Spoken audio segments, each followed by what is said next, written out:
서울의 밤하늘을 찢어밟길듯 퍼붓는 빗줄기가 오름테크 본사 최상층 집무실의 통유리창을 사정없이 때리고 있었는데 그 소리가 마치 강진혁의 심장을 조여오는 카운트다운처럼 들렸다. 넓은 집무실 안에는 주인 잃은 서류 더미들이 어지럽게 널려 있었고 책상 위에는 내일 아침이면 효력이 발생하는 최종부도 통보서가 덩그러니 놓여 있어 참담한 분위기를 자아냈다. 진혁은 핏발선 눈으로 그 종이를 노려보며 자신의 손끝이 미세하게 떨리고 있다는 사실을 애써 부정하려 했지만 며칠 밤을 꼬박 세운 그의 육체는 이미 한계점에 도달해 비명을 지르고 있었다. 대한민국 최고의 혁신 기업으로 불리던 오름테크가 거대 자본의 비열한 사냥감으로 전락하여 공중분해되기까지 남은 시간은 고작 12시간도 채 되지 않았다. 창밖으로 보이는 강남의 화려한 야경은 잔인할 정도로 아름다웠는데 저 불빛들 어딘가에서 자신의 몰락을 축배들고 있을 태양캐피탈의 최민국 대표를 떠올리자 진혁의 입가에 자조적인 미소가 번졌다. 기술력 하나만 믿고 맨주먹으로 시작해 유니콘 기업의 반열에 오르기 직전이었던 오름테크를 무너뜨린 것은 시장의 논리가 아니라 철저하게 계산된 음모와 자본의 폭력이었다. 최민국은 처음부터 기술 탈취를 목적으로 접근해 자금줄을 교묘하게 막아버린 뒤 헐값에 회사를 넘기라며 협박해왔고 진혁이 이를 거부하자 금융권 전체의 압력을 행사해 숨통을 완전히 끊어놓았다. 법도 정의도 통하지 않는 정글 같은 이곳에서 진혁이 할 수 있는 일이라고는 무력하게 무릎을 꿇거나 끝까지 저항하다 처참하게 짓밟히는 것뿐이었다. 진혁은 넥타이를 거칠게 풀어 헤치며 소파 깊숙이 몸을 묻었는데 머릿속에서는 직원들의 얼굴이 파노라마처럼 스쳐 지나가 죄책감이 가슴을 짓눌렀다. 자신을 믿고 밤낮 없이 연구에 매진했던 개발팀장과 곧 결혼을 앞둔 막내 사원 그리고 정년 퇴임을 앞두고 회사의 성장을 누구보다 기뻐했던 경비 반장님까지 그들의 삶이 자신의 실패로 인해 송두리째 흔들리게 될 것이라는 사실이 그를 가장 고통스럽게 했다. 태양캐피탈은 인수합병 조건으로 전 직원 고용 승계를 약속했지만 진혁은 그것이 새빨간 거짓말임을 누구보다 잘 알고 있었기에 도장을 찍을 수 없었고 결국 파산이라는 최악의 상황까지 오게 된 것이었다. 그는 자신의 무능력이 뼈에 사무치도록 원망스러웠지만 이제 와서 시간을 되돌릴 방법은 어디에도 존재하지 않았다. 무거운 정적을 깨고 울리는 휴대폰 진동 소리에 진혁은 흠칫 놀라며 화면을 확인했는데 발신자는 다름 아닌 아내 윤세아였다.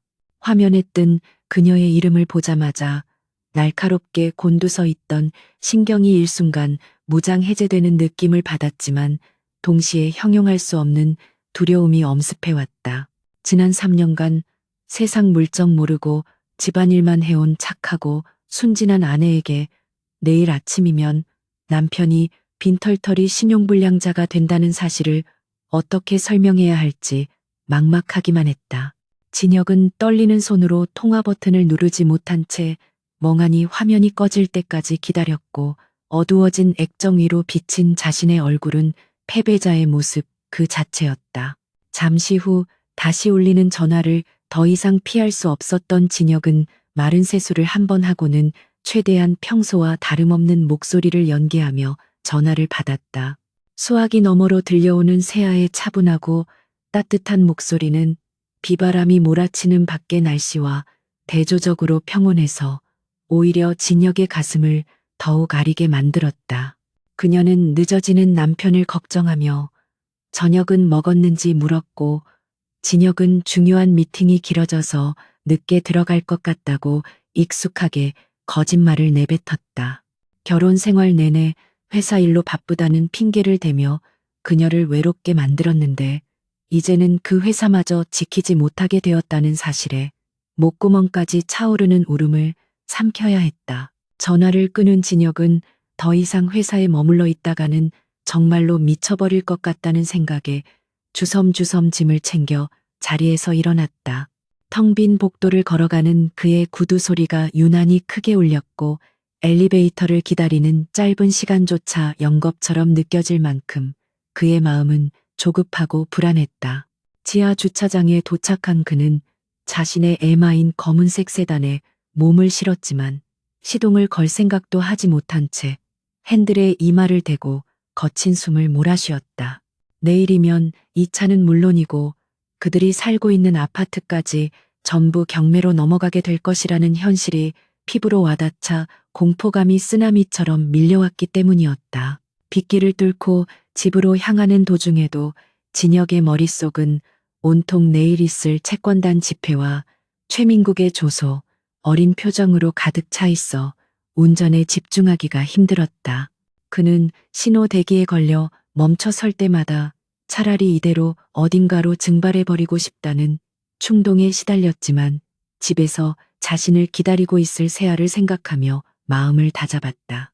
그녀는 고아원에서 자라 가족의 정을 모르고 살았던 진혁에게 처음으로 따뜻한 가정이라는 울타리를 만들어준 사람이었기에 그녀를 지키기 위해서라도 마지막까지 비굴해지지 않기로 결심했다. 비록 빈털터리가 되더라도 그녀의 곁에서 다시 시작할 수 있다면 그것만으로도 살아갈 이유는 충분하다고 스스로를 위로했다. 아파트 현관문을 열고 들어서자 은은한 조명과 함께 구수한 된장찌개 냄새가 진혁을 맞이했는데 그것은 지옥 같은 바깥 세상과는 완전히 단절된 평화로운 안식처였다. 세아는 현관까지 마중 나와 진혁의 젖은 코트를 받아주며 다정한 미소를 지어 보였는데 그녀의 맑은 눈동자를 보자 진혁은 가슴 한구석이 찌릿하게 아파왔다. 아무것도 모른 채 남편을 위해 정성스럽게 저녁상을 차려놓은 그녀의 모습이 너무나도 사랑스러우면서도 동시에 너무나도 안쓰러웠기 때문이었다. 진혁은 애써 밝은 표정을 지으며 식탁에 앉았지만 밥알이 모래알처럼 느껴져 도저히 목구멍으로 넘어가지 않았다. 세아는 진혁의 맞은편에 앉아 그의 안색을 살피며 오늘 하루는 어땠는지 별일은 없었는지 조심스럽게 물어보았다. 진혁은 숟가락을 든 손을 멈칫하며 잠시 망설이다가 그저 평소와 다름없이 바빴을 뿐이라며 얼버무렸고 시선을 피한 채 국물만 떠먹었다. 평소 같으면 시시콜콜한 회사 이야기를 늘어놓으며 투정을 부렸을 그였지만 오늘은 입을 열면 당장이라도 터져나올 것 같은 탄식을 막느라 필사적이었다. 세아는 그런 진혁의 이상한 낌새를 눈치챈 듯 잠시 침묵을 지키다가 조용히 자리에서 일어나 물 한 잔을 가져다 주며 그의 등을 가만히 쓸어주었다. 식사를 마친 후 진혁은 서재로 들어와 문을 걸어 잠그고는 책상 서랍 깊숙한 곳에서 통장과 인감도장을 꺼내들었다. 통장 잔고는 이미 바닥을 드러낸 지 오래였고 개인 명의로 빌린 대출금마저 한계에 다다라 더 이상 돈을 융통할 곳은 대한민국 어디에도 없었다. 그는 내일 아침 최민국 앞에서 겪어야 할 수모를 예상하며 미리 마음의 준비를 하려 했지만 상상만으로도 치가 떨리고 피가 거꾸로 솟는 기분이었다. 오름테크는 그의 전부였고 그의 자존심이었으며 그의 영혼이나 다름없었기에 그것을 잃는다는 것은 곧 자신의 존재 가치를 부정당하는 것과 마찬가지였다. 시간은 야속하게도 빠르게 흘러 어느덧 자정을 넘어가고 있었고 창밖의 빗줄기는 조금씩 잦아들고 있었지만 진혁의 마음속 폭풍우는 여전히 거세게 몰아치고 있었다. 그는 서재에 불을 끄고 창가에 서서 어둠에 잠긴 도시를 내려다보며 마지막 결단을 내릴 준비를 하고 있었다. 내일 아침 구시태양 캐피탈의 최민국이 인수합병 계약서를 들고 회사를 찾아오기 전에 자신이 먼저 선수쳐서 파산 신청을 하고 법정 관리를 요청하는 것만이 회사를 공중분해 시키지 않고 직원들을 보호할 수 있는 유일한 방법이었다. 비록 경영권은 잃게 되겠지만 최민국의 소나기에 회사가 넘어가 갈기갈기 찢기는 꼴을 보는 것보다는 나을 것이라는 판단이었다. 그때 서재문이 조심스럽게 열리며 세아가 따뜻한 유자차 한 잔을 들고 들어왔는데 어둠 속에 서 있는 진혁의 실루엣을 보며 그녀는 잠시 멈칫했다. 그녀는 불을 켜지 않은 채 달빛에 의지해 진혁에게 다가갔고 찻잔을 책상 위에 내려놓은 뒤에서 그를 부드럽게 안아주었다.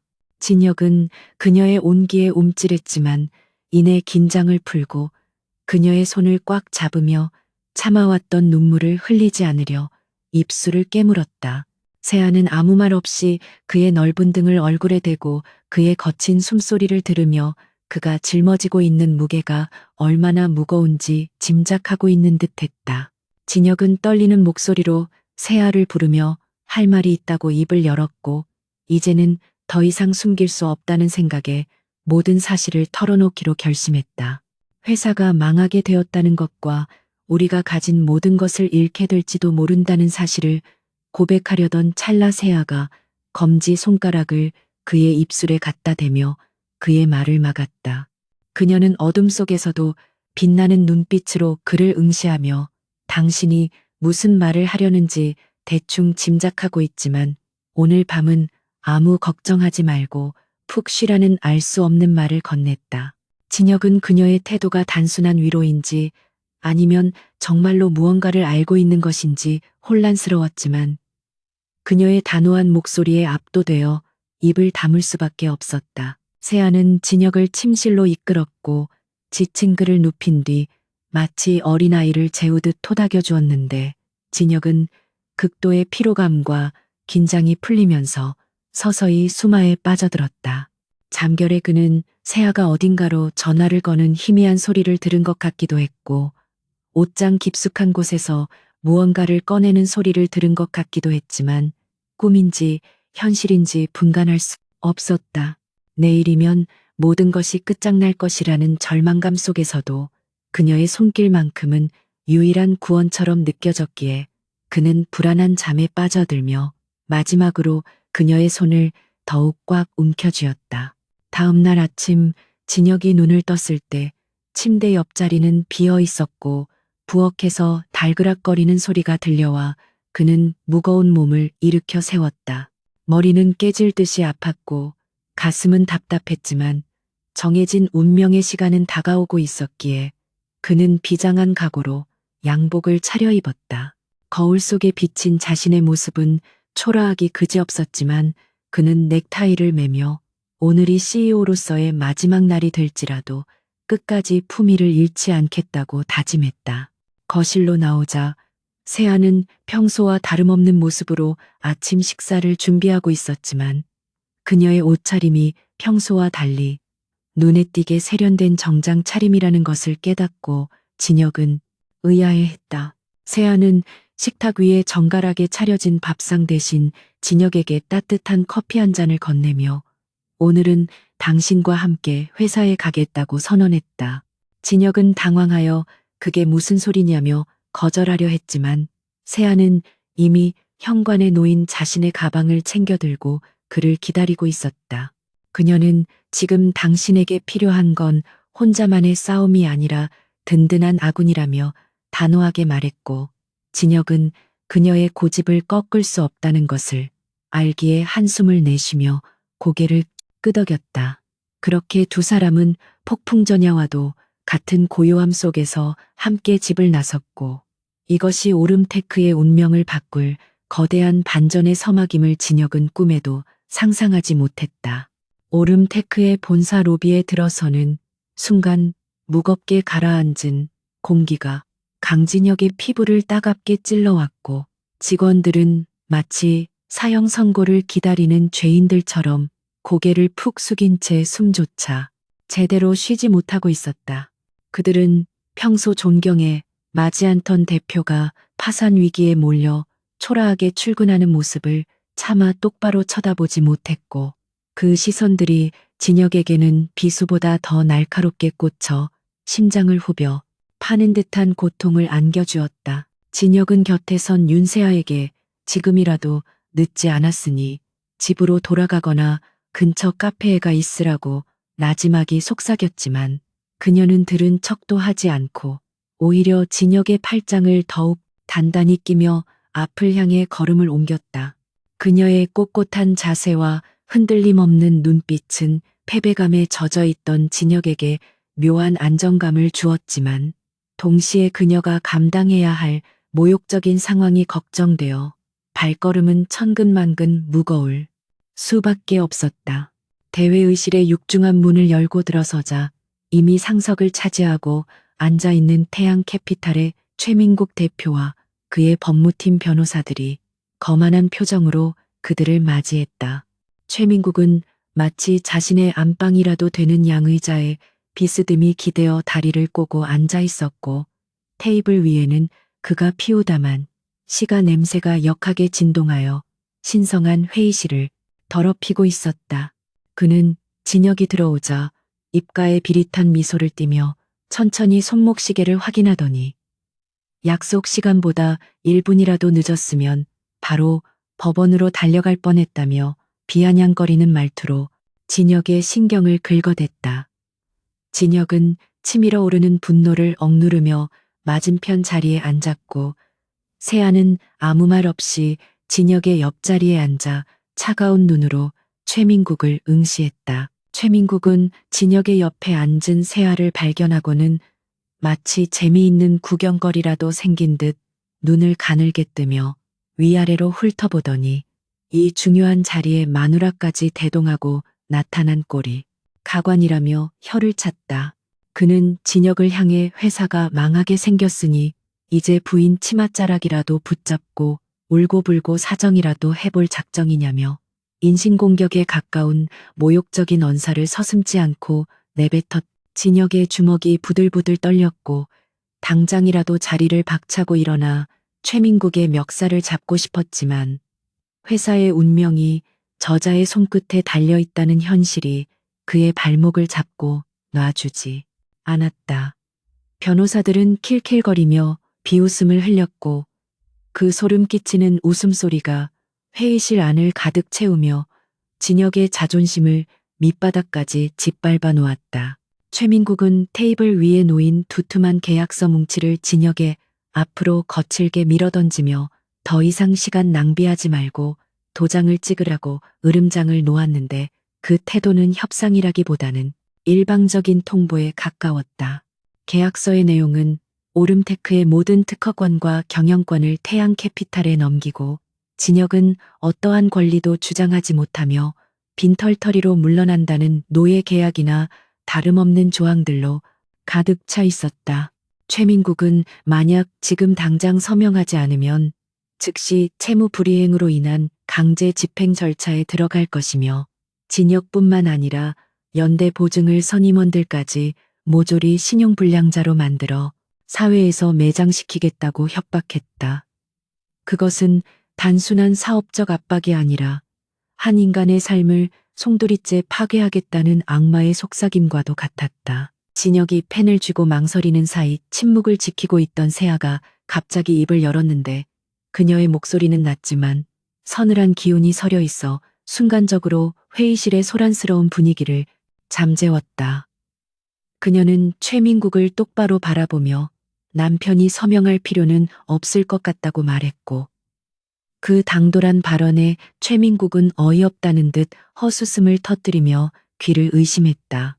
최민국은 가정주부가 뭘 안다고 끼어드냐며 당장 입 다물고 있으라고 소리쳤지만 세아는 눈 하나 깜짝하지 않고 오히려 더욱 차분한 어조로 당신들이 원하는 것이 회사를 빼앗는 것인지 아니면 빌려준 돈을 돌려받는 것인지 명확히 하라고 되물었다.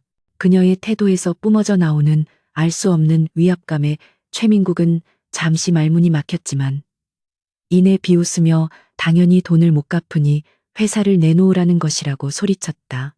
세아는 고개를 가볍게 끄덕이며 그렇다면 원금과 이자를 포함해서 지금 당장 상환해야 할 총액이 얼마인지 정확한 액수를 말해보라고 요구했다. 최민국은 기가 차다는 표정으로 변호사에게 눈짓을 했고 변호사는 계산기를 두드리며 원금 500억 원에 연체 이자와 위약금까지 합치면 600억 원이 넘는 천문학적인 금액이라고 읊조렸다. 최민국은 승리감에 도취된 표정으로 평생 구경도 못 해볼 돈일 테니 괜한 객기 부리지 말고 남편에게 도장이나 찍으라고 종용하며 낄낄거렸다. 진혁은 세아의 옷자락을 잡으며 이제 그만하라고 말리려 했지만 세아는 진혁의 손을 부드럽게 떼어내며 안심하라는 듯이 그를 한 번 바라본 뒤 자신의 가방을 열었다. 세아가 가방에서 꺼낸 것은 화려한 보석도 현금 다발도 아닌 칠흑같이 검은색 금속으로 만들어진 카드 한 장이었는데 그것은 조명 아래서 기묘한 빛을 발하며 묵직한 존재감을 드러냈다. 그녀는 그 카드를 테이블 위에 소리가 나도록 내려놓으며 이 카드로 전액 일시불 결제를 하겠다고 선언했는데 그 목소리에는 한치의 망설임도 묻어있지 않았다. 최민국과 변호사들은 처음 보는 형태의 카드에 잠시 멍해졌다가 이내 장난하냐며 화를 내려 했지만 그들 중 가장 연차가 높은 수석 변호사만이 그 카드의 정체를 알아보고 경악에 찬 표정으로 자리에서 벌떡 일어났다. 그는 떨리는 손으로 안경을 치켜 올리며 저것은 전 세계 상위 0.001%의 부호들만 소유할 수 있다는 전설 속의 센츄리온 블랙카드 중에서도 최고 등급인 로열 블랙이라고 더듬거렸다. 회의실 안에는 숨막히는 정적이 흘렀고 최민국은 변호사의 말에 반신반의하면서도 세아의 당당한 태도에 눌려 식은땀을 흘리기 시작했다. 그는 억지 웃음을 지으며 어디서 가짜 카드를 만들어 와서 사기를 치려는 거냐고 소리쳤지만 목소리는 미세하게 떨리고 있었고 눈동자는 불안하게 흔들렸다. 세아는 팔짱을 낀 채 결제 단말기를 가져오라고 명령조로 말했고 그 서늘한 카리스마에 압도된 태양 캐피탈의 직원이 홀린 듯이 이동식 카드 단말기를 가져와 테이블 위에 올려놓았다. 진혁은 이 믿을 수 없는 광경을 멍하니 바라보며 자신이 알고 있던 아내가 맞는지 혼란스러워하면서도 한편으로는 가슴속 깊은 곳에서 끓어오르는 묘한 기대감을 감출 수 없었다. 직원이 떨리는 손으로 카드를 단말기에 꽂고 600억 원이라는 금액을 입력하자 회의실 안의 모든 시선이 자그마한 단말기 액정에 고정되었고 꿀꺽 침 넘어가는 소리만이 정막을 깨뜨렸다. 기계가 통신을 시도하는 몇 초간의 시간은 마치 몇 년처럼 길게 느껴졌고 최민국은 속으로 제발 결제가 거절되기를 간절히 기도하며 입술을 물어뜯었다. 하지만 그의 바람과는 달리 단말기에서는 경쾌한 승인음과 함께 결제가 완료되었다는 메시지가 떴고 곧이어 영수증이 출력되는 지잉 소리가 최민국의 귓가에 사형 선고처럼 울려 퍼졌다. 직원은 믿을 수 없다는 표정으로 승인 영수증을 최민국에게 내밀었고 영수증을 받아든 최민국의 손은 사시나무 떨듯 격렬하게 떨리고 있었다. 세아는 자리에서 우아하게 일어나 굳어버린 최민국 앞으로 다가가 단말기에서 자신의 카드를 뽑아들고는 싸늘한 미소를 지어 보였다. 그녀는 이제 채무 관계는 깨끗하게 정산되었으니 내 남편의 회사에서 당장 나가달라고 말하며 출구를 손가락으로 가리켰다. 최민국은 너무나도 큰 충격에 입을 뻥긋거리지도 못한 채 얼굴이 불그락 푸르락 변했고 변호사들은 황급히 짐을 챙기며 도망칠 준비를 하느라 부산을 떨었다. 진혁은 그제야 막힌 숨이 트이는 것을 느끼며 아내의 뒷모습을 바라보았는데 그녀의 작은 등에서 거대한 산과 같은 위험이 느껴져 경외감마저 들었다. 패배자가 되어 쫓겨나는 것은 진혁이 아니라 바로 최민국과 그의 일당들이었고 그들이 꼬리를 말고 회의실을 빠져나가는 모습을 보며 진혁은 난생 처음으로 온몸에 전율이 흐르는 카타르시스를 느꼈다. 최민국은 회의실 문을 나서기 직전 도끼 어린 눈으로 세아와 진혁을 노려보며 이대로 끝날 줄 아냐고 반드시 대가를 치르게 해주겠다며 악담을 퍼부었다. 하지만 세아는 그런 최민국의 협박을 콧방귀로 흘려들으며 그 대가는 당신이 치르게 될 것이니 기대해도 좋다고 차갑게 응수했다. 문이 닫히고 두 사람만 남게 된 회의실에는 폭풍이 휩쓸고 지나간 뒤에 고요함이 찾아왔지만 그 공기는 이전과는 전혀 다른 희망과 의문으로 가득 차 있었다. 진혁은 떨리는 목소리로 세아를 부르며 도대체 이게 어떻게 된 일이냐고 물었고 그 카드는 무엇이며 그동안 왜 이런 사실을 숨겼는지 수만 가지 질문이 머릿속을 맴돌았다. 세아는 방금 전까지 보여주었던 냉철한 여전사의 모습을 지우고 다시 평소의 따뜻한 아내의 얼굴로 돌아와 진혁을 바라보며 미소 지었다. 그녀는 진혁의 손을 꼭 잡으며 많이 놀랐냐고 물었고 이제부터 당신이 궁금해하는 모든 것을 하나씩 이야기해 주겠다고 말했다. 오름테크를 구해낸 영웅이 다름 아닌 자신의 아내라는 사실에 진혁은 벅차오르는 감동과 함께 그녀가 감추고 있는 거대한 비밀의 문 앞에 서 있음을 직감했다.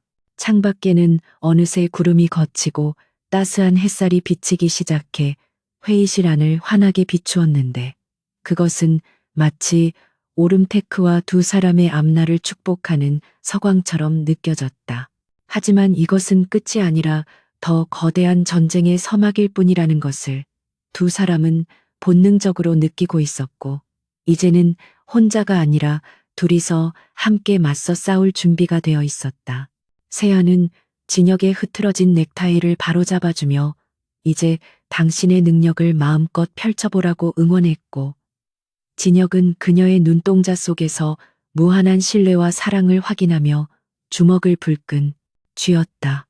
이제 반격의 시간이었고 그들의 앞길을 막는 자들은 누구든 감당할 수 없는 대가를 치르게 될 것이었다. 태양 캐피탈의 무리들이 썰물처럼 빠져나간 대회의실에는 폭풍우가 지나간 뒤에 정막만이 감돌고 있었지만 그 공기의 질감은 조금 전과는 확연히 달라져 있었다.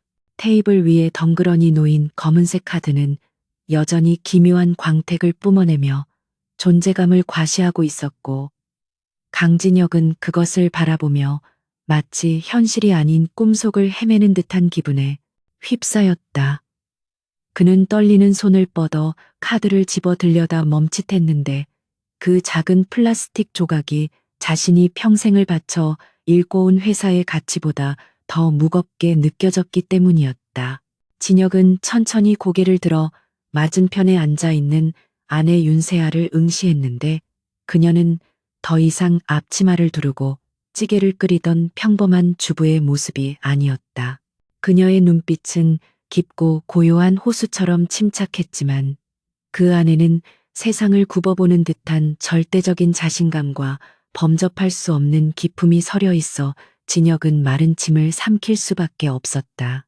진혁은 갈라진 목소리를 가다듬으며 도대체 당신의 정체가 무엇인지 그리고 이 엄청난 자금은 어디서 난 것인지 해명을 요구했다. 세아는 진혁의 혼란스러운 표정을 읽고는 부드러운 미소를 지으며 그에게 다가와 맞은편 의자에 앉았고 마치 오래된 옛날 이야기를 들려주듯 차분하게 입을 열었다.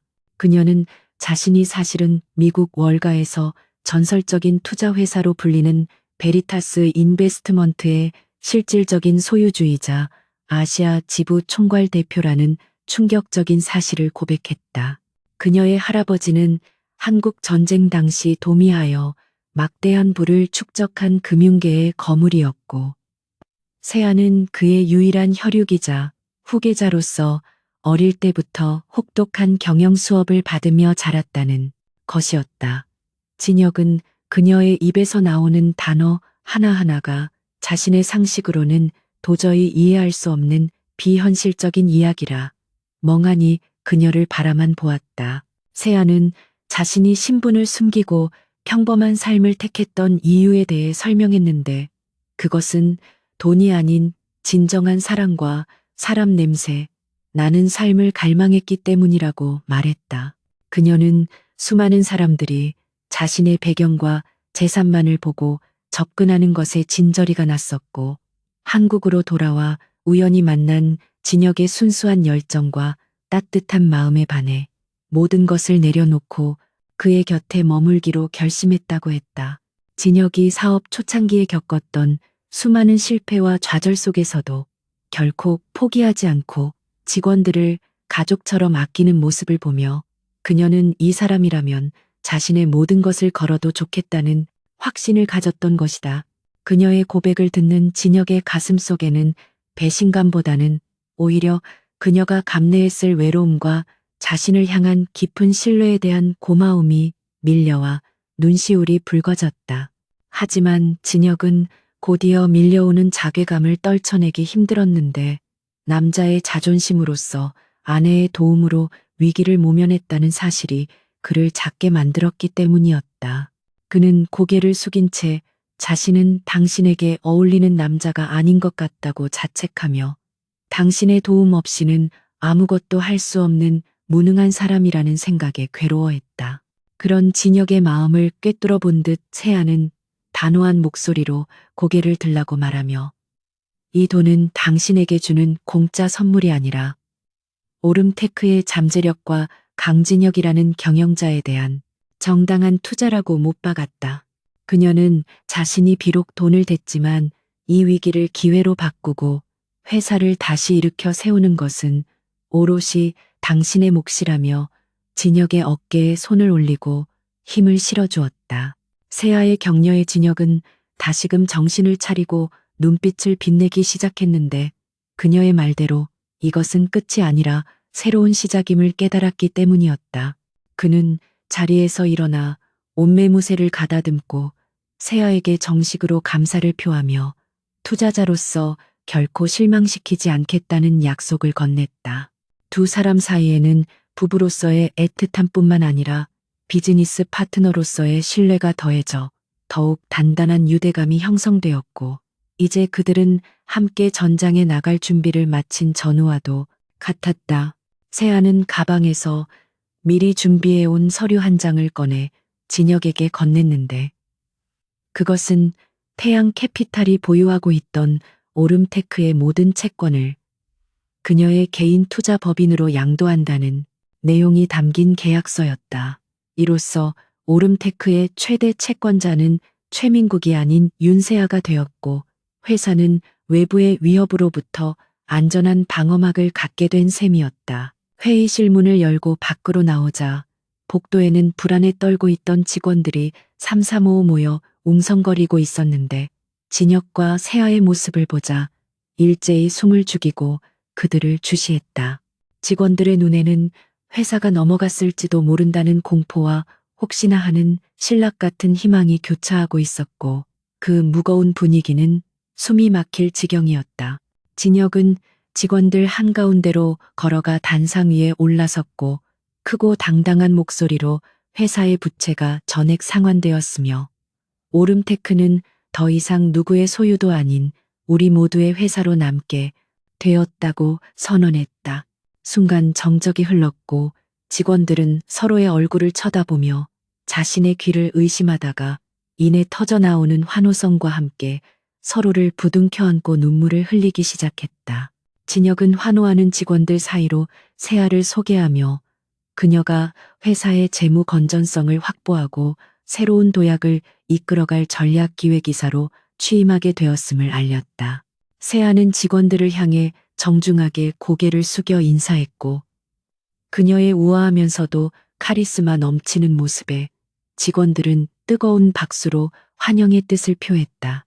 그녀는 마이크를 잡고 짧지만 강렬한 취임사를 전했는데 앞으로 오름테크는 단순히 빚을 갚는 것에 만족하지 않고 글로벌 시장을 선도하는 초일류 기업으로 성장할 것이며 그 과정에서 직원 여러분의 헌신에 걸맞은 최고의 대우를 약속한다고 말했다. 그녀의 확신에 찬 어조는 직원들의 가슴에 뜨거운 불을 지폈고 절망에 빠져 있던 회사 분위기는 순식간에 활기와 열정으로 가득 차오르게 되었다. 한편 태양 캐피탈의 집무실로 돌아온 최민국은 책상 위에 놓인 값비싼 도자기와 집기들을 모조리 바닥에 집어던지며 분노를 표출하고 있었다. 그는 다 잡은 물고기를 놓친 것도 모자라 듣도 보도 못한 여자에게 망신을 당했다는 사실을 도저히 받아들일 수 없어 길길이 날뛰었다. 그는 비서실장을 불러 당장 그 여자의 신상을 털어오라고 소리쳤고 금융권 인맥을 총동원해 그 검은 카드의 출처를 추적하라고 지시했다. 하지만 그의 마음 한구석에는 설명할 수 없는 불안감이 싹트고 있었는데 그 여자가 보여준 눈빛과 태도가 결코 평범한 사람의 것이 아니었기 때문이었다.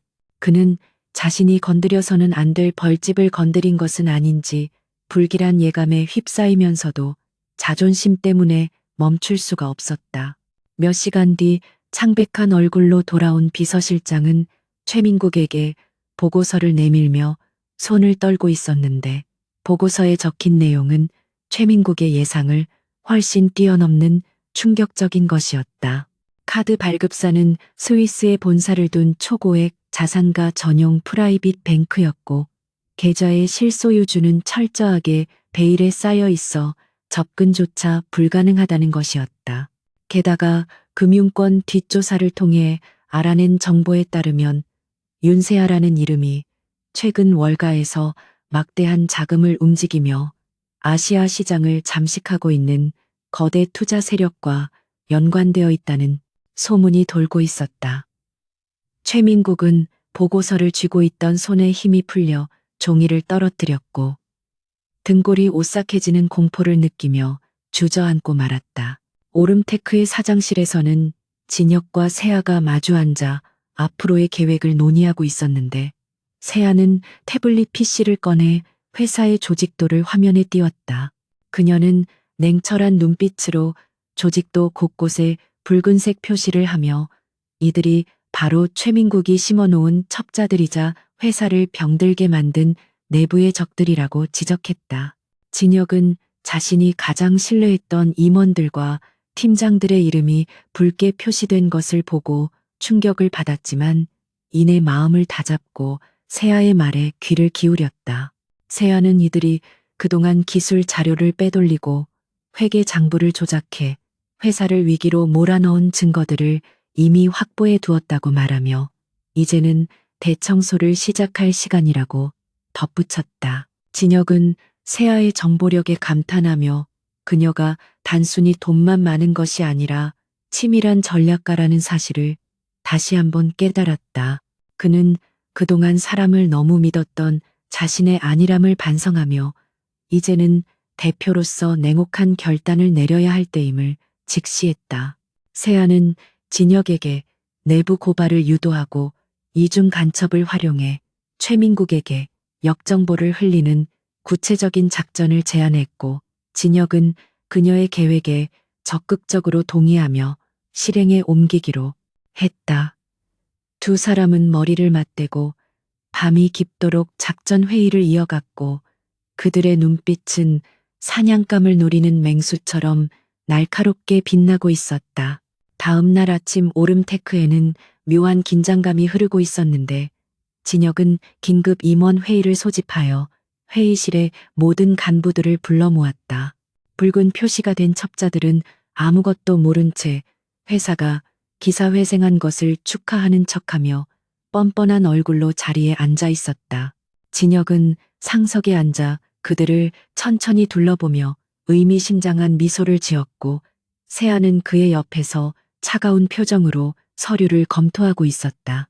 진혁은 회의를 시작하며 우리 안에 회사를 팔아넘기려 했던 배신자들이 숨어 있다는 사실을 알고 있다고 폭탄 선언을 했고 회의실은 순식간에 찬물을 끼얹은 듯 조용해졌다. 첩자들은 당황한 기색을 감추려 했으며 서로 눈치를 보았지만 진혁은 그들에게 시간을 주지 않고 스크린에 그들의 비리, 증거를 하나씩 띄우기 시작했다. 횡령 내역, 태양 캐피탈 관계자와 주고받은 이메일, 기술 유출 정황 등이 적나라하게 공개되자 그들은 사색이 되어 변명을 늘어놓기 급급했다. 진혁은 더 이상 들을 가치도 없다는 듯 손을 들어 그들의 말을 막고 법무팀을 불러 즉시 해고, 통보와 함께 민형사상 소송을 진행하라고 지시했다. 끌려나가는 배신자들의 비명 소리가 회의실 밖으로 울려 퍼졌고 남은 임원들은 진혁의 단호한 모습에 두려움과 경외심을 동시에 느꼈다. 내부 정리를 마친 진혁과 세아는 옥상 정원에 올라가 맑게 갠 하늘을 바라보며 잠시 휴식을 취했다. 진혁은 세아에게 당신 덕분에 썩은 환부를 도려낼 수 있었다며 고마움을 전했고, 세아는 이제 겨우 시작일 뿐이라며 긴장을 늦추지 말라고 조언했다. 그녀는 최민국이 이대로 물러설 위인이 아니라며 분명히 더 악랄한 방법으로 반격을 해올 것이라고 예고했다. 진혁은 주먹을 꽉 쥐며 어떤 공격이 와도 당신과 함께라면 두렵지 않다고 말했고, 세아는 그런 그를 보며 신뢰의 미소를 보냈다. 바람이 그들의 머릿결을 스치고 지나갔고 두 사람은 서로의 손을 맞잡으며 다가올 거대한 전쟁을 향해 당당히 마주섰다. 오름테크의 썩은 뿌리가 잘려나가자마자 회사에는 놀라운 속도로 생기가 돌기 시작했고 공기는 맑고 투명하게 정화되는 듯한 느낌을 주었다. 강진혁 대표는 더 이상 혼자 모든 짐을 짊어진 외로운 전사가 아니었고 전략기획이사라는 새로운 직책을 맡게 된 윤세아가 그의 곁에서 든든한 방패이자 날카로운 검이 되어주었기 때문이었다. 직원들은 자신들을 배신한 내부의 적들이 하루아침에 숙청되는 과정을 보며 진혁 대표의 단호함과 세아 이사의 압도적인 능력에 경외감을 표했고 회사에 대한 충성심은 그 어느 때보다 강해졌다. 이제 오름테크는 안정적인 재정을 기반으로 진혁의 기술력과 세아의 전략적 통찰력이 결합된 시너지를 발휘하며 거대한 반격을 준비하는 강력한 요새로 거듭나고 있었다. 진혁은 그동안 자금난과 내부 간첩 문제로 미뤄두었던 신기술 연구개발에 다시금 몰두했고, 세아는 그의 옆에서 회사의 재무 구조를 혁신적으로 개편하고 글로벌 투자 유치 전략을 정교하게 다듬어 나갔다. 진혁이 기술의 본질에 집중하며 미래를 설계했다면 세아는 그 기술이 시장에서 최대의 가치를 인정받을 수 있도록 견고한 금융 방어망과 공격 루트를 구축하는 역할을 수행했다. 두 사람의 협업은 마치 오랜 세월 손발을 맞춰온 오케스트라의 연주처럼 완벽하게 조화를 이루었으며 진혁은 세아의 지칠 줄 모르는 에너지와 놀라운 업무 처리 능력 앞에서 매번 감탄을 금치 못했다. 한편 처참하게 패배하고 물러난 최민국 대표는 분노와 모욕감에 밤잠을 이루지 못했고 당장이라도 오름테크를 무너뜨리기 위해 이성을 잃은 채 광분하고 있었다. 그는 더 이상 금융적 압박이 통하지 않는다는 사실을 깨닫고 이번에는 여론 조작과 법적 소송이라는 비열한 수단으로 진혁과 세아를 공격하기로 결심했다.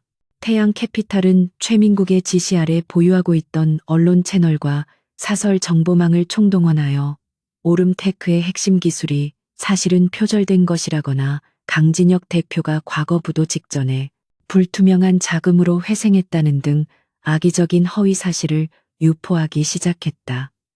그들의 목표는 오름테크의 신뢰도와 기업 이미지를 바닥까지 실추시키는 것이었다. 다음 날 아침 주요 경제신문의 헤드라인과 인터넷 뉴스 게시판은 오름테크에 대한 부정적인 기사들로 도배되었고 주가는 개장과 동시에 급락세를 보이며 다시 한번 위기가 닥쳐왔다.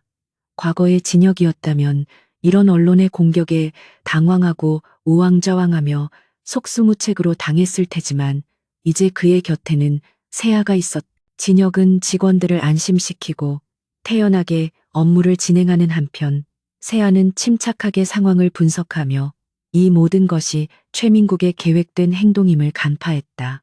그녀는 이 공격이 오히려 최민국을 무너뜨릴 역정보의 기회가 될 수 있다고 판단하고 진혁에게 언론 대응을 최대한 자제하고 기술력으로 승부할 수 있는 대비만 하라고 조언했다. 세아는 곧바로 자신의 글로벌 네트워크를 가동하여 태양 캐피탈에 숨겨진 치부를 파헤치는 작업에 착수했다. 그녀가 움직이자 전 세계의 최상위 금융 정보가 그녀의 손안으로 모여들기 시작했고 그녀는 단 며칠 만에 태양 캐피탈의 복잡한 기업 구조 뒤에 숨겨진 추악한 비밀을 발견해냈다. 최민국은 회사 자금을 횡령하여 조셉 피난처에 설립한 수십 개의 페이퍼 컴퍼니를 통해 비자금을 조성하고 있었으며 이를 이용하여 불법적인 주가 조작과 정관계 로비를 벌여왔던 것이다. 이 증거들은 단순한 약점이 아니라 최민국을 사회적으로 매장시킬 수 있는 결정적인 파멸의 칼날이었다. 세아는 이 파멸의 증거를 당장 공개하는 대신 최민국을 함정에 빠뜨리는 미끼로 사용하기로 전략을 세웠다. 그녀는 진혁과 협의하여 오름테크가 사실은 거액의 외부 투자를 유치하는 데 실패하여 여전히 자금난에 시달리고 있다는 듯한 미세한 역정보를 의도적으로 흘리기 시작했다. 이 정보는 태양 캐피탈에 심어둔 이중 간첩을 통해 최민국에게 전달되었고 분노의 눈이 먼 최민국은 세아가 자신에게 반격할 자금이 없다고 오판하게 만들었다.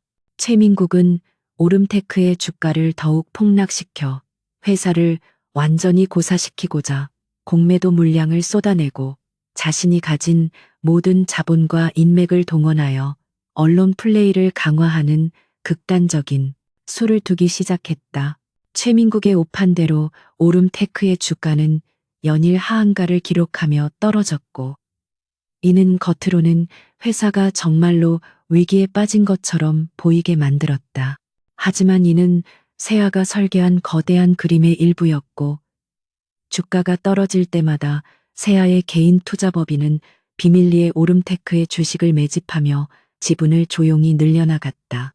진혁은 주가 폭락이라는 압박 속에서도 흔들리지 않고 오로지 회사의 생명줄이나 다름없는 핵심 기술의 특허권 방어와 후속 개발에만 전념했다. 그는 태양 캐피탈이 훔쳐간 기술 정보를 기반으로 소송을 걸어올 것을 예상하고 기존 특허보다 한 단계 진보한 새로운 기술을 완성하는데 모든 역량을 쏟아부었고 이는 곧 최민국에게 치명적인 일격이 될 예정이었다. 며칠 밤을 꼬박 세운 끝에 진혁은 오름테크의 차세대 주력 기술인 퀀텀 알고리즘에 대한 모든 방어 시스템과 업그레이드 버전을 완성했고 관련 특허 출원을 완료했다.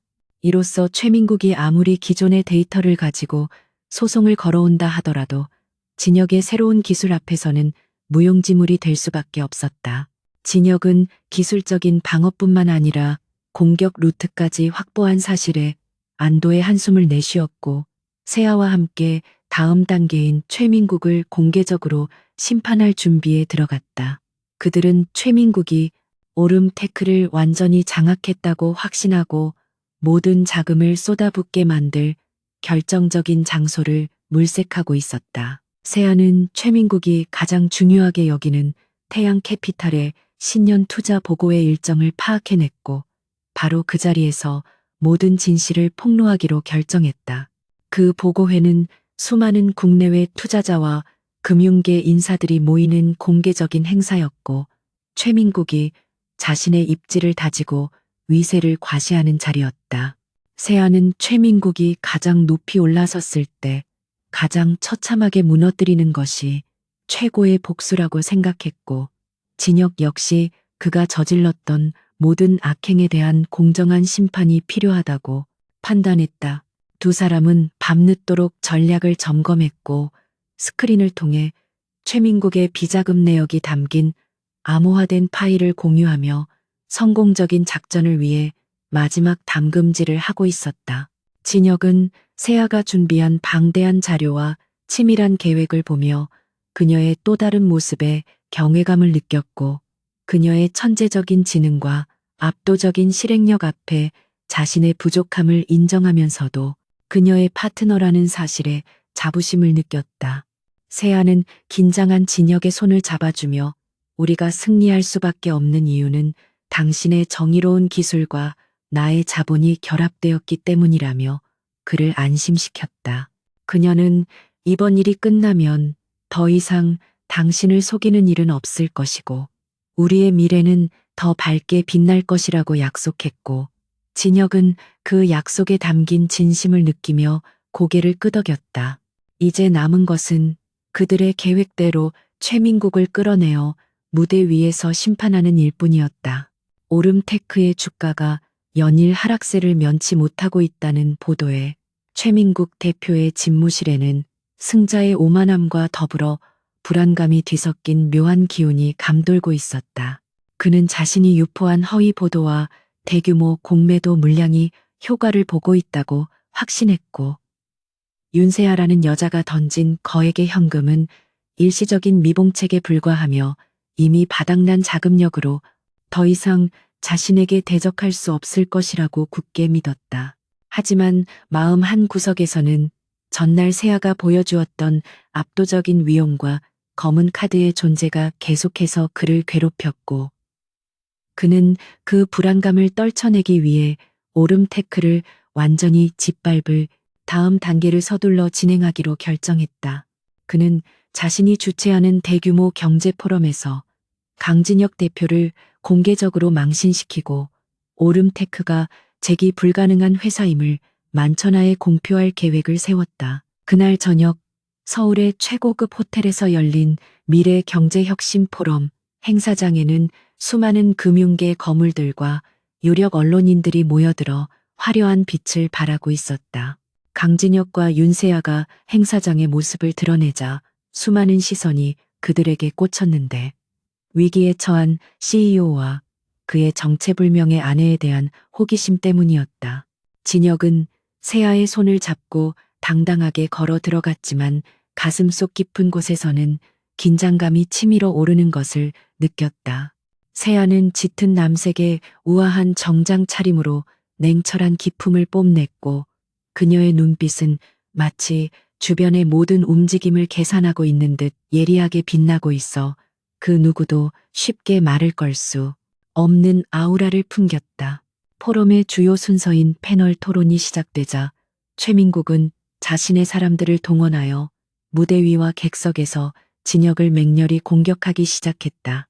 태양캐피탈의 자금 지원을 받는 한 경제평론가는 오름테크의 핵심 기술인 퀀텀 알고리즘이 미래 시장성이 불투명할 뿐만 아니라 안전성에도 심각한 결함이 있다고 주장하며 진혁에게 비난의 화살을 돌렸다. 다른 패널들은 회사의 경영 윤리 문제를 걸고 넘어지며 부도 직전까지 갔던 진혁의 자격에 대해 의문을 제기했고, 모든 질문은 진혁을 궁지에 몰아넣고 모욕을 주기 위한 의도로 가득 차 있었다.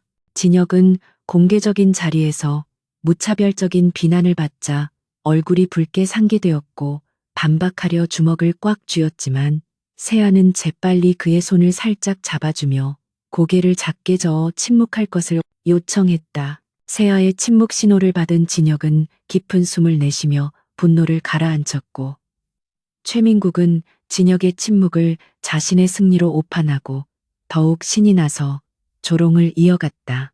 최민국은 마치 자신이 이 시대의 정의의 사도라도 되는 양오름테크 같은 부실 기업은 하루빨리 시장에서 퇴출되어야 한다고 목소리를 높였고, 청중들 사이에서는 동조하는 듯한 웅성거림이 일었다.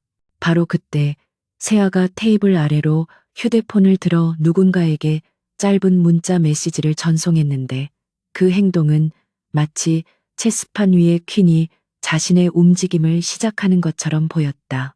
그녀의 표정에는 변화가 없었지만 그녀의 눈빛 속에서 성광 같은 결의가 느껴졌다. 세아가 메시지를 보낸 지 불과 몇 분 만에 포럼장의 대형 스크린에 긴급 속보 자막이 조용히 떴고, 청중들은 순식간에 술렁거리기 시작했다. 속보의 내용은 태양캐피탈의 주요 협력사이자 최민국의 배우 자금줄 역할을 하던 대성캐피탈의 대표가 해외 불법 자금 세탁 혐의로 긴급 체포되었다는 충격적인 소식이었다. 이 사건은 오름테크와는 직접적인 관련이 없는 듯 보였지만, 대성캐피탈의 갑작스러운 몰락은 태양 캐피탈의 자금 유통에도 심각한 타격을 줄 것이 분명했고, 이는 최민국의 발밑을 순식간에 흔들어 놓았다. 최민국은 자신의 계획과는 전혀 다른 방향으로 상황이 흘러가자 얼굴이 하얗게 질렸고 패널 토론의 초점은 순식간에 태양캐피탈의 재무 건전성 문제로 옮겨가기 시작했다. 갑작스러운 역풍에 최민국은 당황하여 마이크를 잡고 그 보도는 오보라며 허둥지둥 변명을 늘어놓았지만 아무도 그의 말을 믿지 않는 분위기였다. 청중들 사이에서는 윤세아라는 여자가 등장한 이후로 태양캐피탈 주변에서 이상한 일들이 계속 벌어지고 있다며 그녀의 배후에 거대한 그림자가 있다는 소문이 빠르게 퍼져나가기 시작했다. 세아는 그런 최민국의 혼란스러운 모습을 차가운 시선으로 바라보며 입가에 희미한 승리의 미소를 지었는데 이것은 단지 그녀가 던진 경고성 일격에 불과했기 때문이었다. 이 작은 충격만으로도 최민국은 이성을 잃고 더 큰 실수를 저지를 것이 분명했고 그것이 바로 세아가 의도한 함정이었다. 포럼이 끝난 후 강진혁과 윤세아는 서둘러 행사장을 빠져나와 주차장으로 향했는데 그들의 뒤를 수상한 검은색 차량 2대가 미행하고 있다는 것을 세아는 이미 감지하고 있었다. 최민국은 자신의 체면을 구긴 것에 격분하여 물리적인 위협을 가하는 치졸한 방법으로 진혁과 세아를 압박하려 들었고 이는 그의 패배가 임박했음을 보여주는 절박한 몸부림이었다. 진혁은 미행을 눈치채지 못했지만 세아는 이미 상황을 완벽하게 통제하고 있었고 그녀가 행사장에 들어서기 전부터 배치해 두었던 사설 경호팀이 그들의 안전을 확보하고 있었다. 주차장에서 진혁과 세아가 차에 오르는 순간 검은색 차량 2대가 그들의 차를 가로막고 덩치 큰 남자들이 흉악한 표정을 지으며 다가왔다.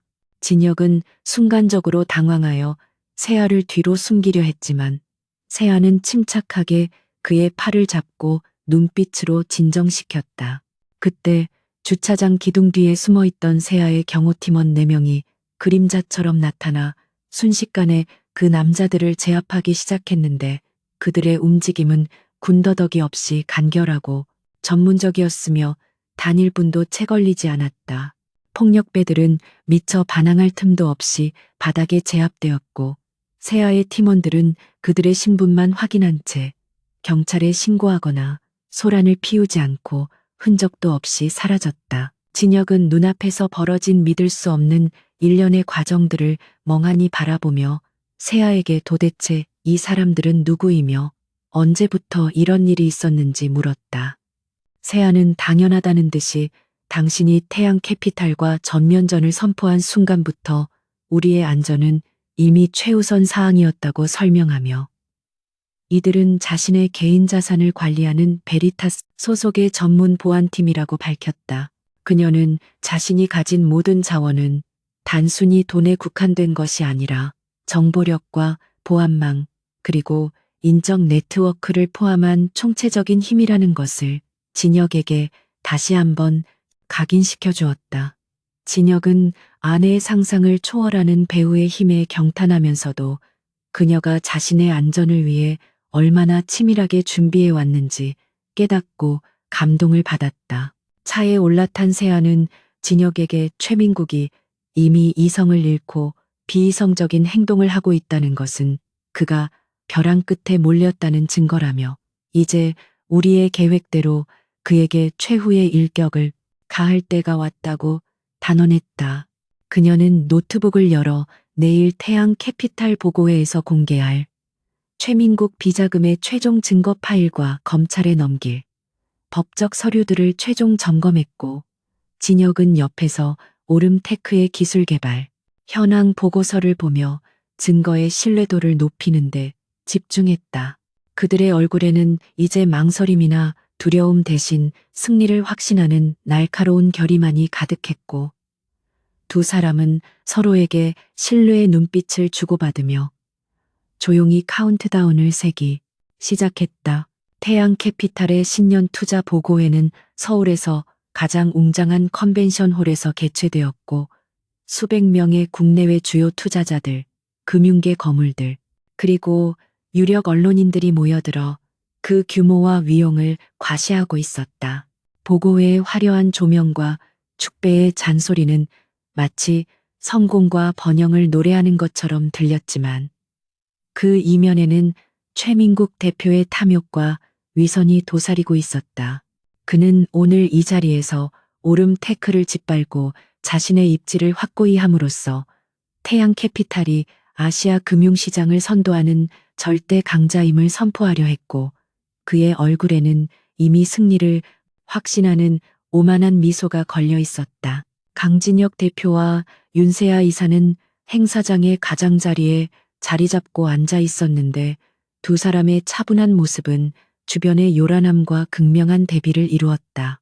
진혁은 최고급 수트를 차려입었지만 그의 눈빛은 흔들림 없이 냉철했고 세아는 마치 왕좌에 앉기 직전의 여왕처럼 고결하고 위험 있는 드레스를 입고 있었다.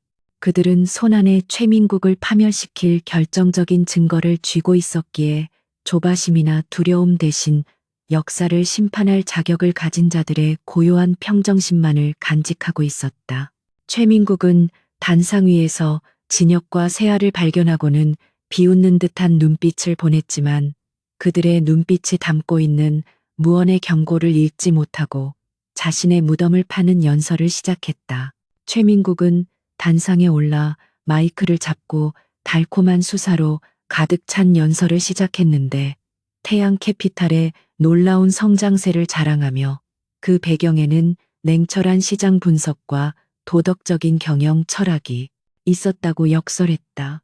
그는 연설 도중 교묘하게 오름테크의 이름을 언급하며 투명하지 못한 경영으로 시장을 교란했던 기업은 결국 시장의 심판을 받게 된다고 비난했고, 그 예로 오름테크의 최근 주가 폭락을 들며 자신의 선견지명을 자랑했다. 그는 자신이 이룬 성과에 도취되어 청중들의 박수 소리를 즐겼고, 이 순간만큼은 자신이 세상에서 가장 성공하고 위대한 존재라고 착각하며 오만함의 정점에 도달해 있었다. 청중들은 그의 말에 고개를 끄덕이며 태양캐피탈에 대한 투자 의지를 다지고 있었고, 최민국의 보고회는 그가 원하는 대로 완벽하게 진행되는 듯 보였다. 이제 최민국은 보고서의 마지막 페이지를 넘기며 새로운 투자 계획을 발표하는 것으로 자신의 권력을 공고히 하려 했다. 그가 마이크를 놓으려는 바로 그 순간 행사장의 중앙에 앉아 있던 윤세아가 조용히 자리에서 일어났고 그녀의 움직임 하나하나에 수백 개의 시선이 집중되기 시작했다. 그녀는 청중들에게 아무 말도 하지 않았지만 단상 위에 최민국을 향해 고개를 들고 서늘한 눈빛을 보냈는데 그 침묵의 시선은 연설보다 더 강력한 힘을 발휘하여 행사장의 모든 소리를 집어삼키는 듯했다. 최민국은 갑작스러운 세아의 등장에 당황하여 마이크를 쥐고 왜 자리에서 일어났느냐고 소리쳤지만 세아는 그의 말을 무시한 채 단상을 향해 천천히 걸어 올라갔다. 그녀는 단상 바로 아래에 멈춰서서 최민국을 정면으로 마주 보았고 그녀의 입에서는 차가운 금속성 소리가 흘러나왔는데 그 음성은 모든 사람들에게 명확하게 전달되었다. 세아는 자신을 오름테크의 최대 채권자이자 태양 캐피탈 투자 보고서의 진실을 폭로할 베리타스 펀드의 대리인이라고 소개하며 지금부터 이 보고서가 숨기고 있는 위선과 사기극의 전모를 공개하겠다고 선언했다. 그녀의 폭탄 선언에 행사장은 순식간에 술렁거렸고 기자들은 펜을 들고 흥분하여 속보를 준비하기 시작했다. 세아의 선언 직후 진혁은 원격으로 홀의 시스템에 접속하여 단상 뒤에 대형 스크린에 미리 준비해둔 암호화된 파일을 띄웠다. 스크린에는 태양 캐피탈이 해외 조세 피난처에 설립한 수십 개의 페이퍼 컴퍼니, 이름과 계좌번호, 그리고 수천억 원에 달하는 불법 비자금의 흐름도가 일목요연하게 나타났다. 이어서 최민국이 이 비자금을 이용하여 경쟁사 주가를 조작하고 불법적인 내부자 거래를 저지른 증거가 담긴 내부 문서와 이메일 내용이 실시간으로 공개되자 청중들은 경악을 금치 못했다. 기술력으로 회사를 세우려 했던 진혁의 공학적 지식이 정의를 구현하는 도구로 활용되는 순간이었다. 화면을 본 최민국은 얼굴이 흑빛으로 변하며 비명을 지르더니 손에 들고 있던 자료를 집어던지고 미친 듯이 스크린을 향해 달려갔다. 그는 세아에게 저것은 모두 조작된 것이라며 당장 멈추라고 고함쳤고 진혁에게는 어떻게 이럴 수 있냐며 배신감을 토로했지만 그의 목소리는 절규에 가까웠다. 투자자들은 그제야 자신들이 최민국의 거짓말에 속아 막대한 돈을 투자할 뻔했다는 사실을 깨닫고 분노하며 태양 캐피탈에 대한 모든 투자를 철회하겠다고 소리치기 시작했고 행 사장은 아수라장으로 변했다. 최민국은 이성을 잃고 단상 아래로 내려와 세아에게 달려들려 했지만 세아는 눈 하나 깜짝하지 않고 그를 경멸하는 듯한 차가운 시선을 던져 그의 움직임을 제지했다. 바로 그때 행 사장의 뒷문이 열리더니 검찰 특수부 소속의 수사관들이 물밀듯이 들어왔고 그들은 정확하게 최민국을 향해 다가갔다.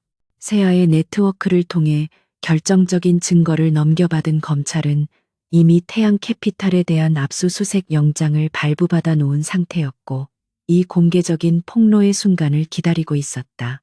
수사관들은 저항하는 최민국에게 수갑을 채웠고 최민국은 자신이 억울하다며 고래고래 소리를 질렀지만 아무도 그의 말을 들어주지 않았다. 그는 끌려나가면서도 진혁과 세아를 향해 반드시 복수하겠다며 도끼 어린 저주를 퍼부었지만 그의 초라한 모습은 더 이상 누구에게도 위협이 되지 못했다.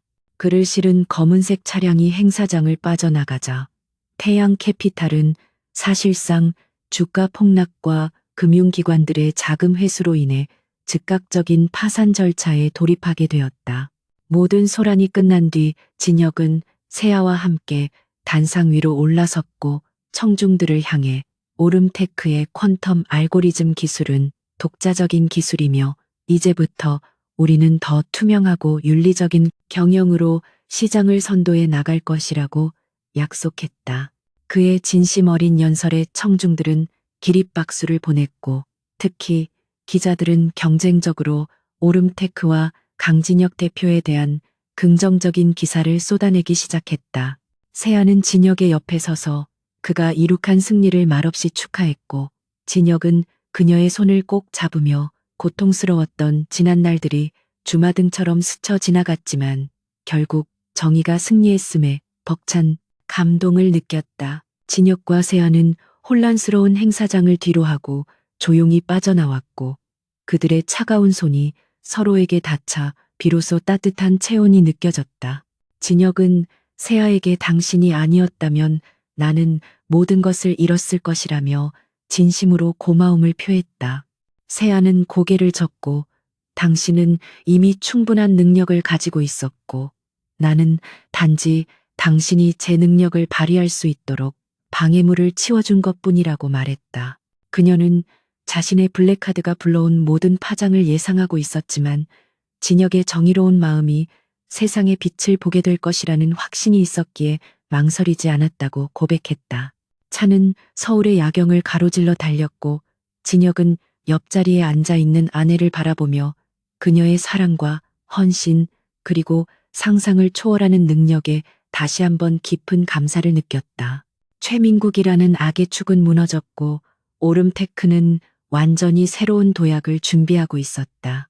이 모든 것이 자신의 작은 아내가 감추고 있던 거대한 힘에서 비롯되었다는 사실은 여전히 믿기 힘들었지만 이제 그는 그 모든 것을 사랑으로 받아들이고 함께 미래를 만들어 나갈 준비가 되어 있었다. 시간은 쉼없이 흘러갔고 강진혁이 파산을 눈앞에 두고 아내 윤세아의 블랙카드를 통해 극적으로 회생한 지 꼭 1년이라는 세월이 지났다. 태양 캐피탈은 이미 역사의 뒤안길로 사라진 지 오래였고 전 대표 최민국은 자신이 저지른 금융 범죄에 대한 죗값을 치르며 차가운 감옥에서 회한의 나날을 보내고 있었다. 반면 오름테크는 세아의 막대한 자금력과 치밀한 전략, 그리고 진혁의 독보적인 퀀텀 알고리즘 기술을 기반으로 눈부신 성장을 거듭하여 이제는 아시아를 넘어 글로벌 시장에서 주목받는 거대 기업으로 우뚝 섰다. 회사의 가치는 천정부지로 치소사 업계에서 오름테크를 가장 윤리적인 유니콘이라 부르는데 주저함이 없었다. 진혁은 더 이상 밤늦도록 홀로 고뇌하던 과거에 지친 대표가 아니었다. 그는 확고한 비전과 흔들리지 않는 도덕성을 갖춘 지도자로 변모했으며 세아와 함께 마련한 투명한 경영 시스템을 통해 회사 안팎의 신뢰를 공고히 다졌다. 그는 돈과 권력 앞에서 무너지지 않았던 자신의 경험을 바탕으로 기술의 가치를 최우선으로 여기는 경영 철학을 고수했고, 이는 유능하고 윤리적인 인재들을 오름테크로 끌어들이는 원동력이 되었다. 그의 얼굴에는 과거의 초조함 대신 미래에 대한 확신과 당당함이 깃들어 있었고, 그는 자신이 꿈꾸던 정의로운 기업을 실제로 현실 세계에 구현해내고 있었다. 윤세아는 공식적인 자리에서는 전략 기획이사로서 냉철한 금융 전문가의 면모를 보여주었지만, 여전히 대중에게는 베일에 쌓인 신비로운 인물로 남아 있었다. 그녀가 가진 베리타스 펀드의 막대한 자금력과 글로벌 네트워크는 오름테크의 성장에 날개를 달아주었지만, 그녀는 결코 전면에 나서지 않고 진혁의 비전이 현실화될 수 있도록 뒤에서 묵묵히 지원하는 역할에 충실했다. 이제 그들 부부는 회사에서는 최고의 파트너였고, 집에서는 서로에게 의지하고 사랑을 나누는 평범한 부부였다. 두 사람 사이에는 더 이상 감춰진 비밀도 없었고, 서로의 능력과 존재 자체에 대한 깊은 존경과 신뢰만이 가득했다. 어느 평화로운 주말 저녁, 진혁과 세아는 새로운 보금자리인 펜트하우스의 넓은 테라스에 앉아 서울의 야경을 내려다보며 와인잔을 기울였다. 진혁은 세아의 손을 잡고 모든 것이 당신 덕분이라며 다시 한번 고마움을 전했고, 특히 당신이 그 카드를 꺼내던 순간은 내 인생에서 가장 충격적이고 동시에 가장 행복했던 순간이었다고 웃으며 말했다. 세아는 진혁의 말에 따뜻하게 미소 지으며 당신을 속일 생각은 없었지만 당신이 가진 진정한 가치를 돈이 아닌 다른 기준으로 평가해 줄 수 있는 환경이 필요했다고 당시의 속마음을 털어놓았다. 진혁은 그녀의 진심을 이해하며 그동안 혼자 얼마나 외로웠을지 짐작이 간다며 그녀의 손등에 입을 맞추었다. 세아는 고개를 저으며 당신의 곁에서 평범한 아내로 살았던 지난 3년이 그 어떤 호화로운 삶보다 행복했다고 말했고, 자신이 가진 블랙카드는 단지 위기의 순간에 당신의 재능을 지켜주기 위한 보험 증서와 같았을 뿐이라고 덧붙였다. 그녀는 진정한 힘은 돈이 아니라 돈을 다루는 능력, 그리고 무엇보다 그것을 바르게 쓰고자 하는 당신의 정의로운 마음이라고 말하며 진혁이야말로 자신이 투자한 가장 가치 있는 자산이었다고 강조했다. 두 사람은 앞으로의 미래에 대해 이야기했는데 오름테크를 다음 단계로 도약시키기 위한 글로벌 확장 계획과 함께 그들의 공동 목표를 공유했다. 그들은 단순히 부를 축적하는 것을 넘어 자신들의 경험을 바탕으로 사회에 긍정적인 영향력을 미치고 싶다는데 뜻을 모았다. 세아는 최민국 같은 탐욕스러운 자본가들에게 짓밟히는 또 다른 강진혁들이 생겨나지 않도록 젊고 윤리적인 기업가들을 지원하는 공익재단을 설립할 것을 제안했고, 진혁은 그녀의 제안에 전적으로 동의하며 적극적인 지원을 약속했다. 재단의 이름은 오름 베리타스 재단으로 정해졌고, 이는 정의와 기술, 그리고 진실된 자본의 결합을 상징하는 그들의 새로운 이정표가 될 예정이었다. 이야기가 무르익을 무렵 진혁은 자리에서 일어나 서재로 향했고, 작은 금고 속에 고이 모셔두었던 센츄리온 블랙카드를 꺼내들었다. 그 카드 한 장이 불러온 파란만장했던 드라마를 떠올리자 두 사람은 동시에 웃음을 터뜨렸는데, 그 카드에는 이제 절박함이나 위협 대신 추억과 사랑의 상징만이 남아 있었다.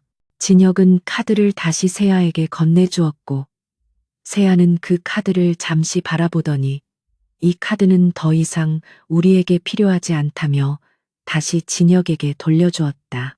그녀는 우리의 진짜 힘은 이제 눈에 보이지 않는 곳에 존재하며 우리가 가진 믿음과 비전이 그 어떤 카드보다 강력하다고 말했다. 진혁은 세아의 말에 공감하며 카드를 다시 금고 속에 넣는 대신 테라스 한쪽에 마련된 작은 기념품 진열장에 조심스럽게 올려두었다.